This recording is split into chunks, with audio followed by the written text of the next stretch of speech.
How the US is destroying your future.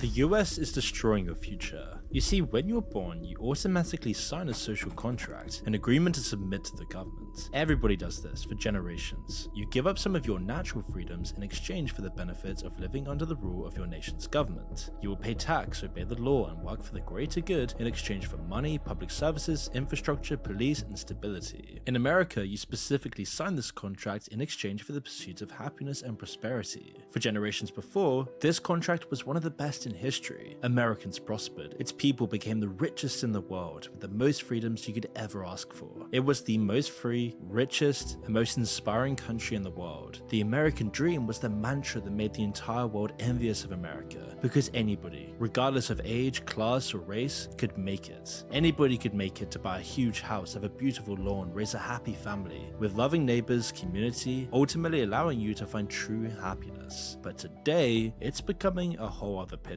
You see, for the first time in American history, you're probably It's just wealth income inequality, dude. Like, it's at the end of the day, there's just, if you go back, there was a high level of poverty, but there was also a lesser gap between the rich and the poor.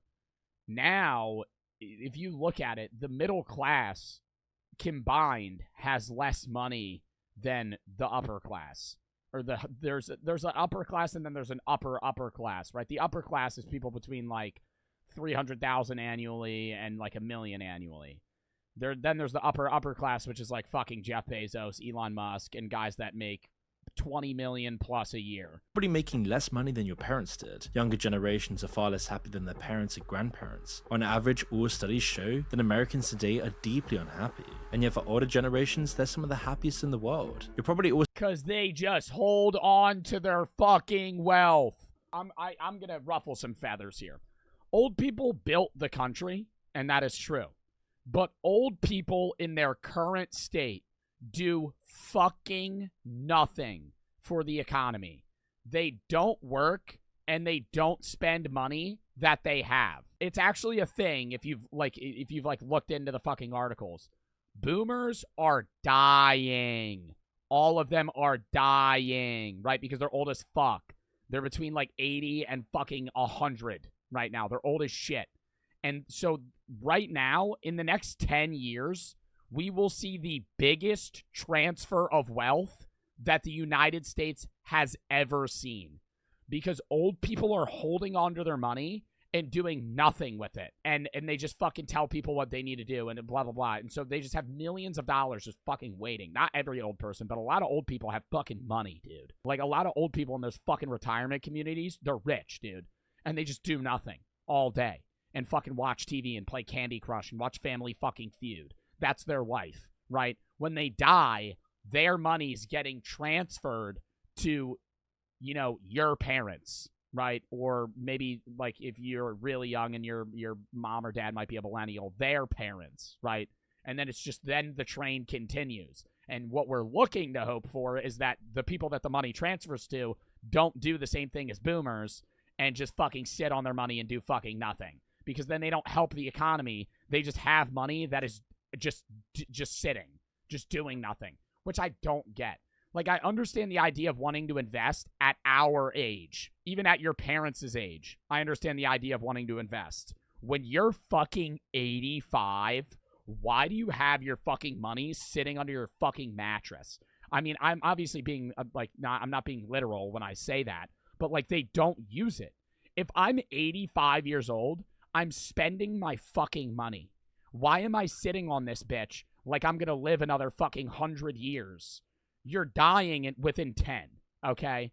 Like, at this point, you don't need a fucking an IRA anymore. You're not. Why are we putting our money in fucking index funds trying to make fucking percentage increase back? You're dead in 3. Buy something. And it's not hard to notice. Protests are everywhere. Universities are being desecrated, American flags being ripped down, patriotism is falling to an all-time low, the country more divided, extremism rising. People everywhere are rejecting the social contract with America, as younger generations don't own anything, perpetually living off of subscriptions to food, housing, entertainment, games, gyms, cars, credit card debt. Nothing is real or owned anymore. People perpetually exist as temporary facets to an increasingly artificial existence. Why? The current prosperity of the home-owning older generation is propped up by debt for future generations. We are meant to pass on our wealth to our descendants, not hoard it for ourselves and only pass on debt. Credit card and overdraft debt has been normalized, expected even. Look at credit ratings. If you're seen to borrow and pay interest, credit companies are more likely to give you credit. If you take a more mature and sensible approach to your own finances and live prudently within your means, you have a credit rating of 0. I am betting an ad's about to pop up. And cannot borrow money or get a mortgage, aka own a house. What happened in 2008? Massive government bailout. Never mind. Oh my god, I thought it was gonna be like a Credit Karma ad or some fucking shit. Instead of banks being nationalized, countries came under the private control of banks. In other words, the US was sold off, and the results? A changing America and Western world. Some may think it's good that America is changing, but change is only good when it makes things better, which by all metrics it's not. Now lots of people, especially in the boomer generation, may point to the S&P 500 or industry graphs that show rising GDP levels, and yes, if you have assets and have been deeply invested in the American markets for years, you'd be thinking that America has never been so great and successful.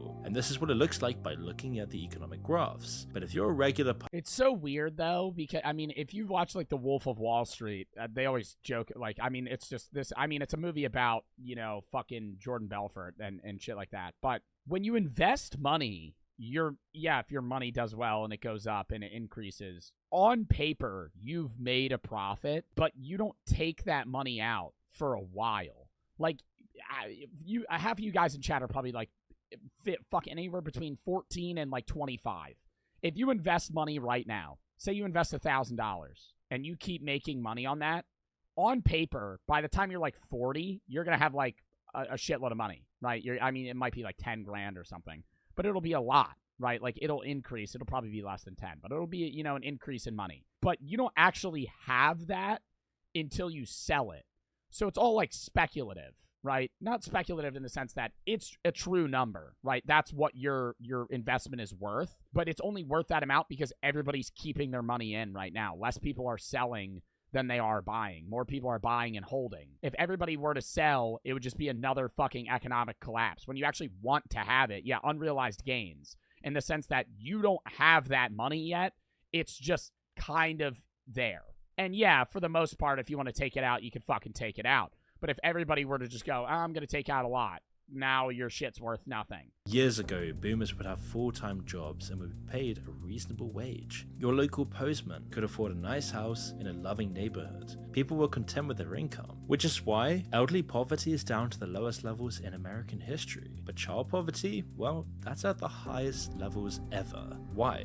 Why, if the economy is growing, public funding in schools failing so badly? Why is the younger generation suffering so much in America? Dude, and the biggest problem, and this is like political Bart fucking yapping here, politicians promise more than they can, and that's why our country is going into debt, and that's why everybody is insanely unhappy when they see things that, you know, that the politicians don't accomplish. An ideal government is a government that takes your tax money and gives you an equal amount of benefits in return, like a blank slate.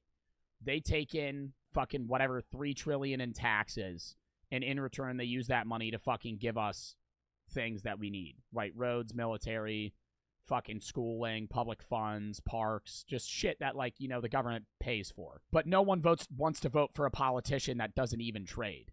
You don't want to vote for a politician that you give $100 to and they give you $100 in things back. I mean, obviously, the more money that you pay in taxes, the less you're going to actually see in return from your tax dollars, personally. But you don't want to see a politician where you pay in and get an equal amount out. You want a politician where you pay in and you get 1 million things out.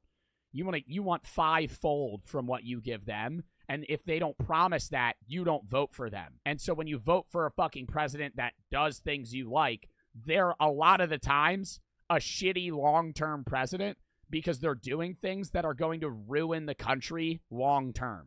Short term, yeah, they might provide all these amazing things. But long term, now we're at fucking $40 trillion in debt to other countries. And now our inflation's going to go up and we have to cut all these fucking interest rates. or raise interest rates and do all this shit because otherwise our economy is going to collapse because we borrowed too much money. The U.S. is the equivalent, in my mind, to somebody that is insanely financially irresponsible and just buys everything that they can and then just pays the minimum on their credit card bill. Like, that's the United States. I mean, a young American today going through the state education system is increasingly looking at a future of becoming an Uber Eats driver, renting rather than owning anything, and yet being intelligent enough and painfully aware of all the opportunities that exist for the wealthy, and in particular, their parents. It's often shown that children of rich parents, rather than being spoiled and not actually working, in fact have an opposite reaction. In all likelihood, they have more of a reason to work hard, knowing that they can be rewarded with a bright future. And well, they don't want to be a disappointment is a big thing too. They know that they could succeed because they've seen their parents succeed.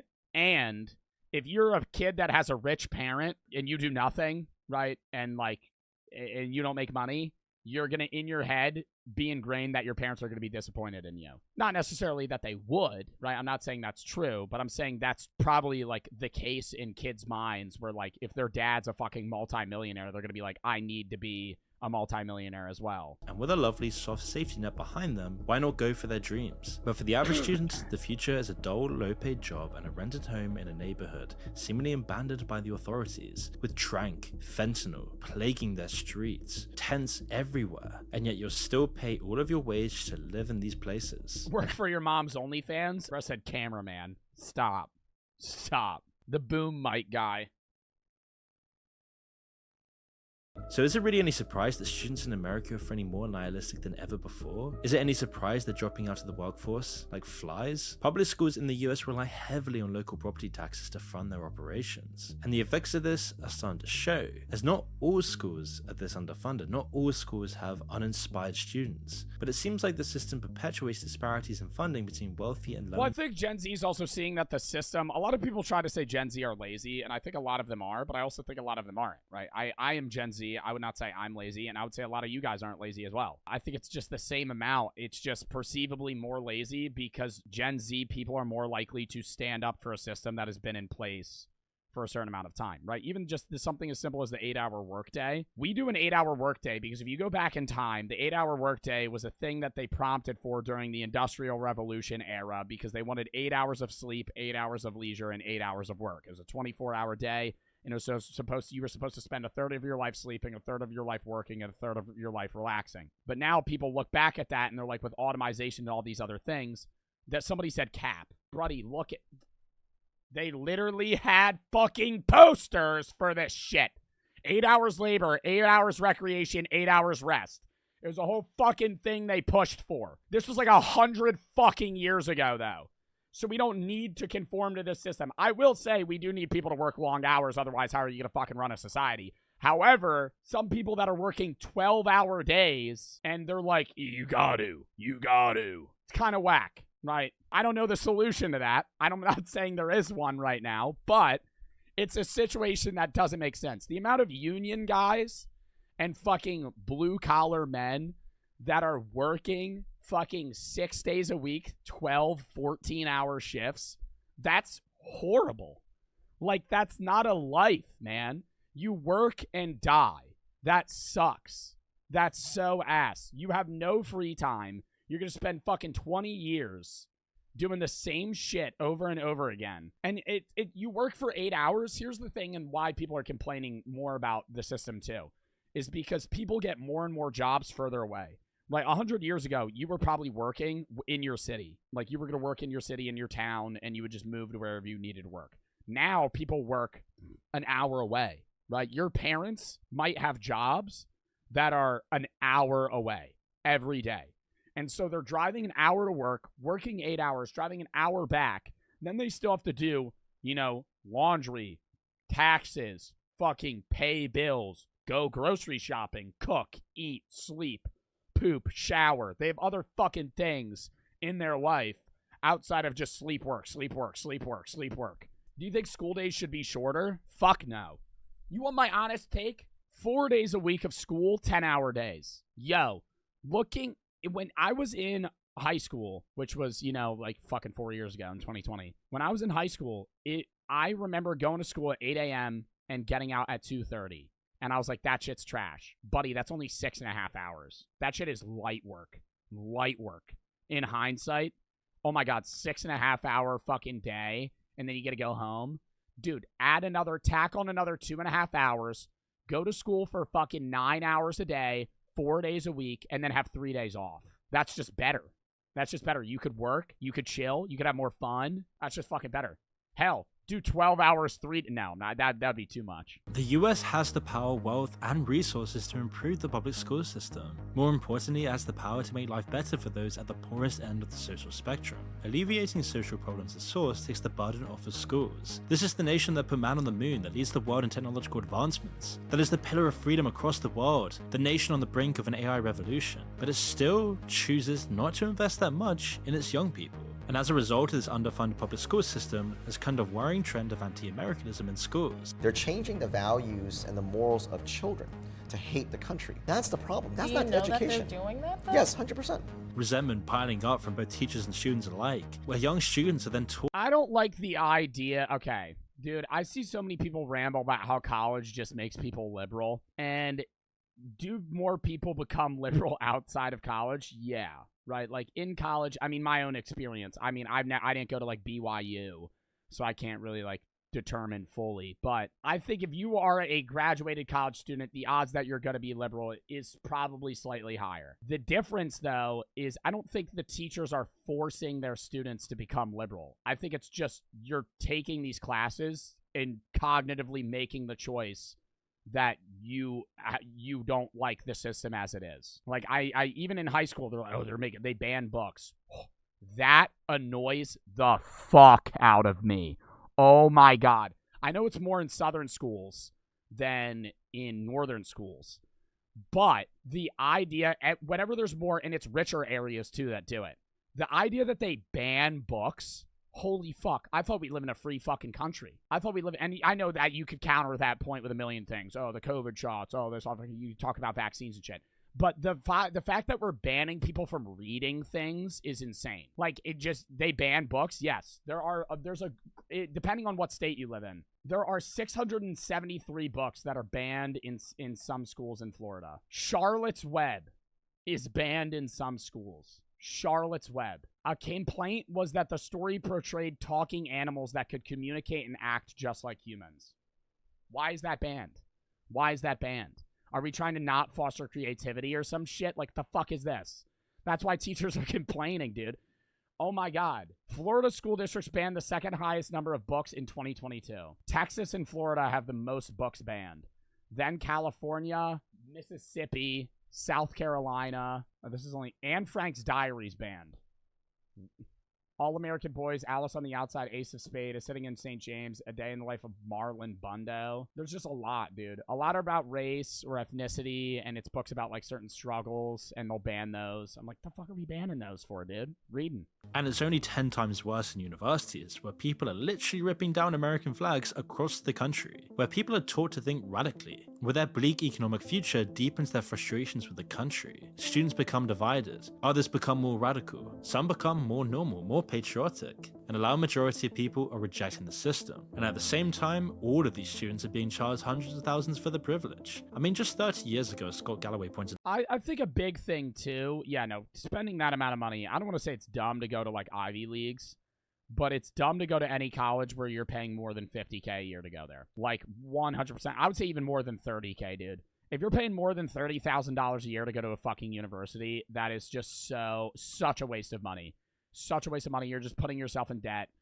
Fucking no one go to those colleges and they either lower the prices or go bankrupt. Like, holy shit, why don't we fucking do that? Anyways, I know it's not that simple. I'm just saying it's fucking annoying that colleges can cost that much. But I would say both radical sides are bad.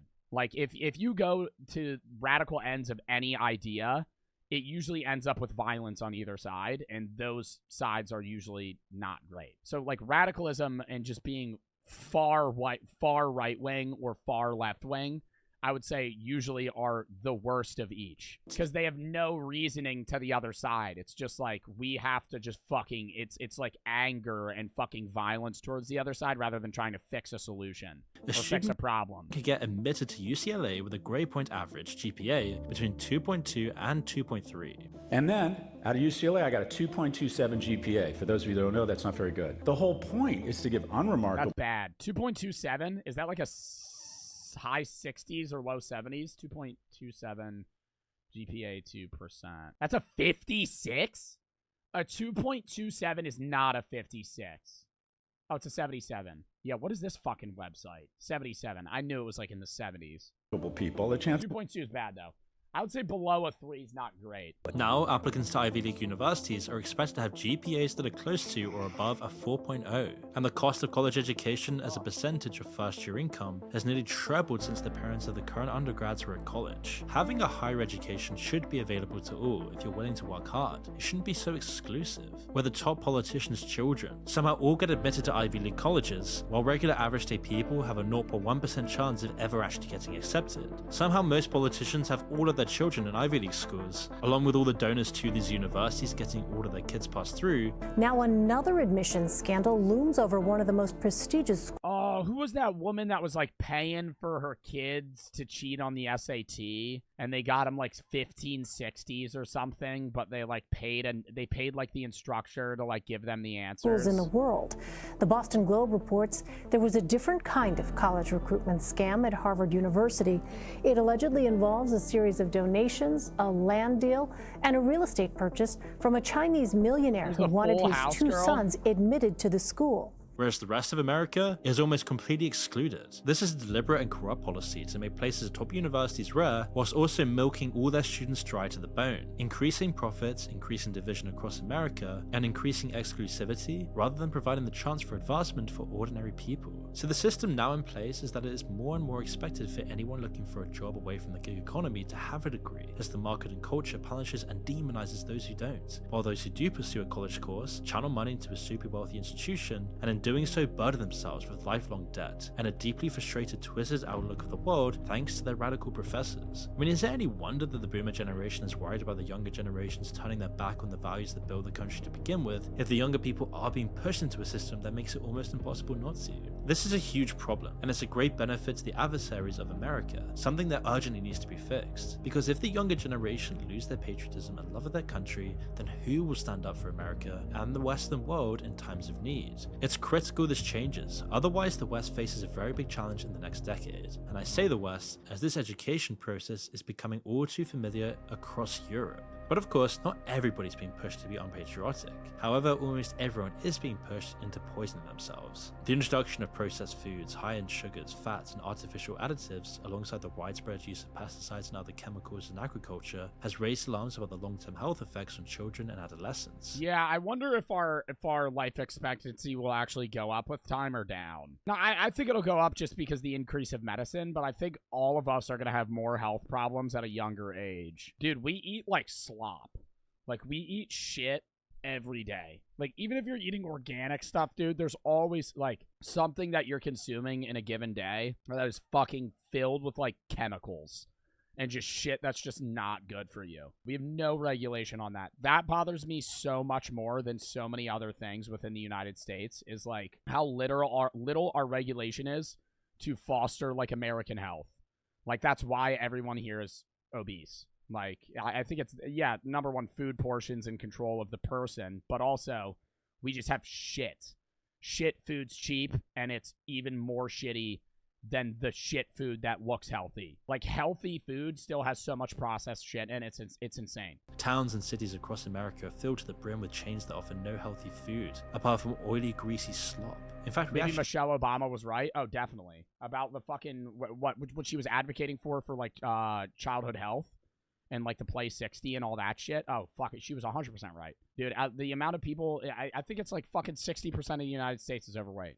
And I think it's, like, 30% is obese. But for the most part, many know the FDA's food regulation standards are letting through foods that should never be eaten on a regular basis, especially not for the youth. Drinks and tap water with forever chemicals. A new study finds that nearly half of the nation's drinking water contains potentially harmful forever chemicals. The substances have What the been fuck? linked to several serious health problems, including some cancers.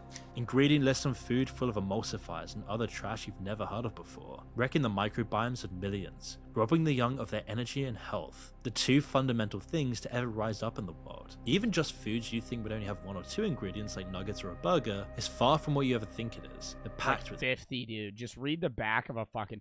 Even this ice that I'm drinking. Carbonated water, lemon juice, beta-carotene, green tea extract, D-alpha tocopherol acetate, niacinamide, calcium pantothenate, peroxyhydrochloroquine. I mean, a lot of these are vitamins, but then they have biotin, oh my god, I can't even read that. Sucralose, which is bad. Citric acid, gum arabic, ester gum, calcium disodium EDTA, potassium benzenate.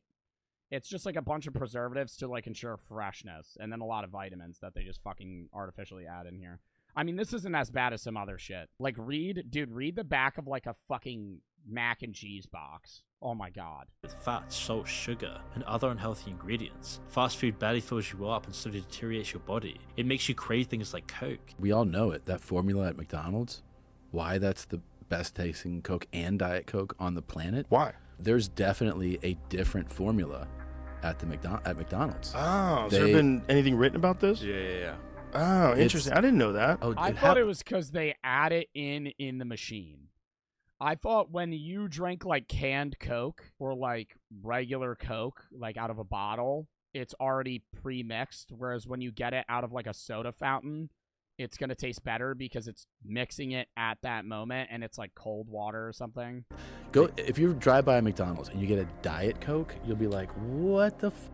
And it's not just about the nutritional emptiness, it's also about the experience and the brain's chemical response that fuels a lifelong addiction in most of the youth of America. Fast, ultra-processed food is intrinsically harmful, and yet in most food deserts across America, what other choice do you have, other than eating slop that makes you fatigued, obese, and full of lethargy? And yet this ultra-processed food constitutes 73% of the nation's total food supply, and America's demanding... The worst thing is that the majority of Americans every day just eat meat, dairy, eggs, and like carbs, like processed bread and pasta and shit like that. How many vegetables do you guys eat a day? And be honest. How many cups of vegetables? I would say I used to eat half.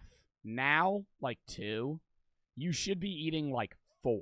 You're supposed to be eating like, if you just on a given day, you should probably be eating like, if I'm just averaging just random vegetables, a cup of Brussels sprouts, a cup of green beans, half a cup of or half a head of lettuce, and fucking shit like that a day, and then a bunch of apples and fruits and all this other shit. The amount of plants you're supposed to eat versus the amount of plants you probably do eat. Oh my god. Like, and then that, I took this nutrition class, that was my last semester in college, and we had to like document what we ate in a day, and it like rated it on how healthy you were, and at the start of the semester, I was like a 10 out of 100. Like, I just ate shit all day, every day, and I didn't even know it. I thought I ate healthy. Now I eat probably like at like a 50, dude. I still eat shit, but like, I don't eat processed bread anymore, only eat like wheat bread. I don't drink dairy at all. You know, dairy's bad for you. I'll still eat eggs because I don't give a fuck. They taste good as hell. But then outside of that, like, I just eat more vegetables. You're supposed to eat more vegetables. Just eat fucking... Dude, when I get off stream, sometimes I'll just eat fucking carrots, bro. Like I'm a fucking rabbit. I don't even want them. But I'm like, I need to eat this. Otherwise, I feel guilty. The convenience and addictive nature of such food makes it an easy habit to fall into, a survival mechanism to conserve energy. However, How is dairy bad? Same thing. Saturated fat. A lot of sugar, and then on top of that, it's just, you know, milk protein, which isn't really that good for you. And, you know, I don't want to say this either. If you Google, is milk bad for you? Big Milk's on that shit. And I'm not a conspiracy theorist, but I truly believe that Big Milk falsely, if you, like, actually sift through, like, research articles, you will see that milk is bad for you. But if you read, like, base Google articles, they'll fucking show you that it's, like, good for you. A stark example is found in the US military, full of America's youth, which is currently missing its recruitment goal by 15,000 people annually. And the shortfall isn't due to a lack of winning recruits, but because many who apply are actually unfit for service. Issues like drug use, mental health problems, and most notably the obesity crisis are significant barriers, echoing Nietzsche's warnings about decadence. Historically, gluttony and overeating were luxuries reserved only for the elite, as most people engaged in too much physical labor or had limited access to food. However, it's now being inversed, where the rich and powerful elites have access to tasty, healthy food, whereas the rest of America has to eat the toxic slop. Which is why the average American now eats 60 hamburgers per year. Every second across America, 350 slices of pizza are consumed. They say you are what you eat, and so what does this mean about the future generation of America? I mean, studies show a strong association between a diet rich in overly processed food and a like look next time you go to a grocery store, look at the back of a frozen pizza. Horrible. Like 9 grams of saturated fat, heart disease, right? Clogs your arteries, you're gonna have a heart attack. I mean, it's not gonna kill you to eat it one time or a couple times. It's not something that's instantaneous. But if you consume a high level of saturated fat every day for like 30 years, you'll die young. So what does that say when 60% of the standard American diet comes from heavily processed foodstuffs? And on the other side, if you do want to be healthy, all of your vegetables are probably saturated with pesticides and carcinogenic chemicals, like companies like Monsanto. I mean, what happens to a civilization that poisons their own children? Children are raised with hundreds of grams of sugar as infants, told they have ADHD because they can't sit in their chair for 8 hours, and are consequently prescribed Ritalin as the solution. Hardcore stimulants dished out like candy to children who they get funneled through a system I just described. But look, if you look at in the United States at least, poor kids and kids of so-called color are much more likely to be diagnosed with ADHD. And no child should be forced to take medication. And medication are never the final answer. At the very most, they're a stopgap. There's no proof whatsoever that medications help anybody heal from ADHD. They simply suppress symptoms, which may be helpful in the short term, but for God's sakes, go to work on the long-term development of that child. In 2007, 4.8% of kids were on ADHD medication. By 2011, that number had climbed to 6.1%. It's likely even higher now. I mean, boomers, the older generation, has never had this issue because many of the chemicals in food never actually existed in their generation. Their food was far higher quality. They weren't raised on stimulants. They weren't raised on so much processed garbage. They had healthier diets, healthier classrooms, healthier lifestyles, and hope for a future with a big house in a healthy even breakfast, man. If you're eating fucking cereal for breakfast, like before I went live, I ate fucking Honey Nut Cheerios, and those aren't as bad as other ones. But if you wake up in the morning and eat fucking Cocoa Puffs, dude, that's not a healthy breakfast. You're eating dessert. You're eating dessert in the beginning of your day. You're eating 30 grams of sugar, processed fucking entirely, just all added sugar, and then walking out on your day. However, one of the main driving forces that is damaging America's youth has to be the rise of culture-polluting algorithms.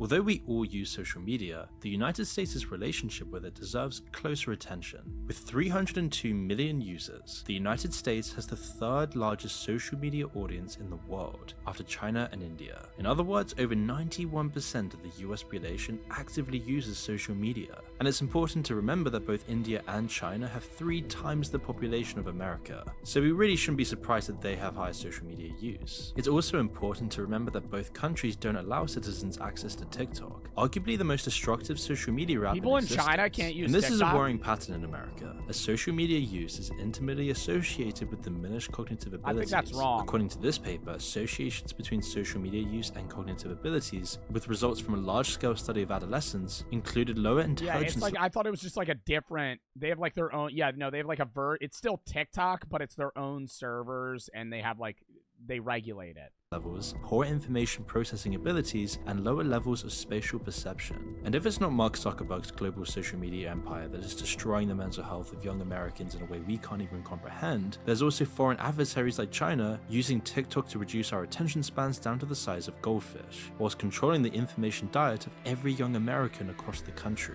Depression in younger people is skyrocketing, anxiety is skyrocketing, all manner of mental health issues, even ones spurred on by TikTok trends like Tourette's. No doubt, it's a very very real mental health when people were faking Tourette's on TikTok. condition. And even more bizarrely, it seems popular TikTok videos are playing a role in it. All of our data being harvested, everything we like and learn, everything we say to our friends and family, all being chopped up and distributed for a profit. We have military and business leaders who hate America and the West doing everything they can to harm the future generations of America. And this is being passively accepted across most of the Western world. As the psychologist Jonathan Haidt highlighted in a widely read essay, there are Texan Roses.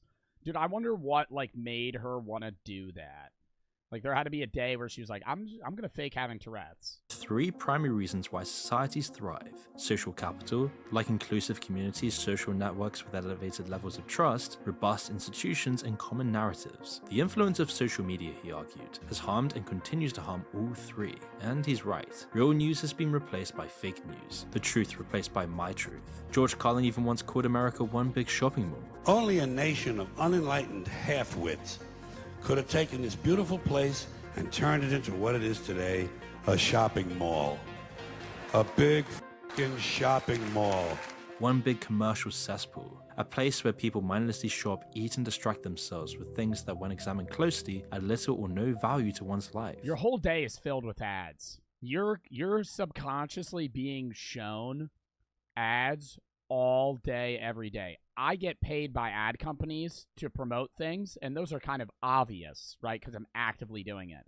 But even when you see an ad in between a YouTube video, when you're watching a movie and you see them drinking a Coke or something and they put that down, that's an ad. I think it's iPhone allows movie companies to use their phones in movies as long as they're not given to the villains. That's why, villains always have Androids.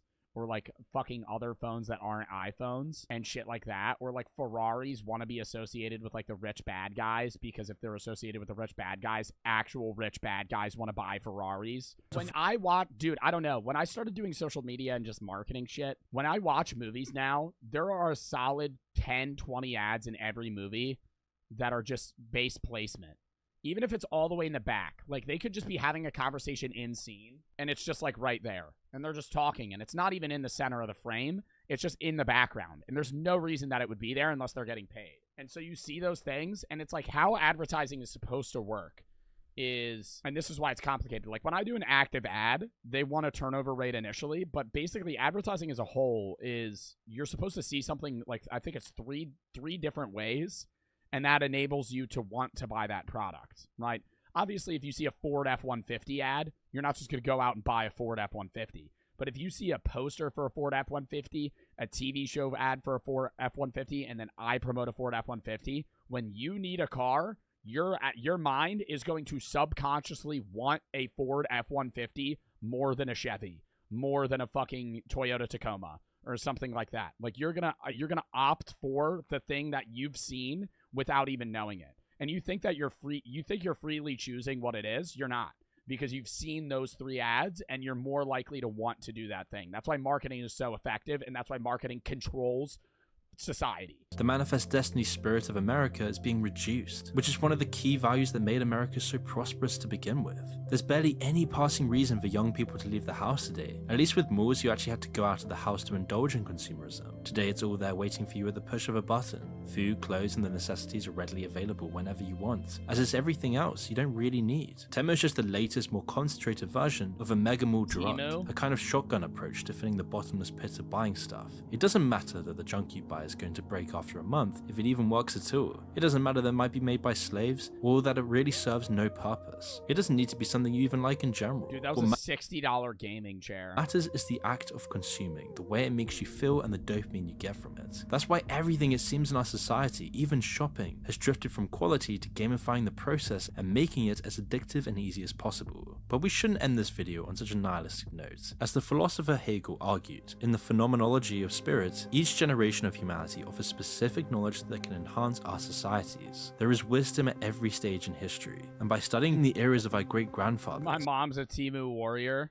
She always shops there. The traditional values that built America, logic, hard work, discipline, a strong moral code, and faith, begin to swing back when its absence produces a societal vacuum. The steps to building a great civilization is painful. The transition periods through growth, whilst painful, show things are moving forward where they should be going. Hegel referred to this process as the dialectic. When society adjusts to big changes, these growth pains are natural. It's only through moving era to era in society that new solutions and a better society emerges. That's why we need to make changes to the way we're going, banning the toxic chemicals in food that poisons the youth every day, ban phone usage in schools, moderate algorithms and their dangers, praise our history and culture in schools and universities, a general push to connect with other members of society, an incentivization for bringing communities together, investing in outdoor facilities for everyone, to remind America and the rest of the West youth what they're fighting for, giving them economic hope and prosperity in face of a horrible economic outlook. Only when these toxic pressures are relieved can America's trajectory be overturned and accelerated. And it seems increasingly more and more people online are aware of this. There is a positive trend rising from the surface, and if this continues, we will see society thrive,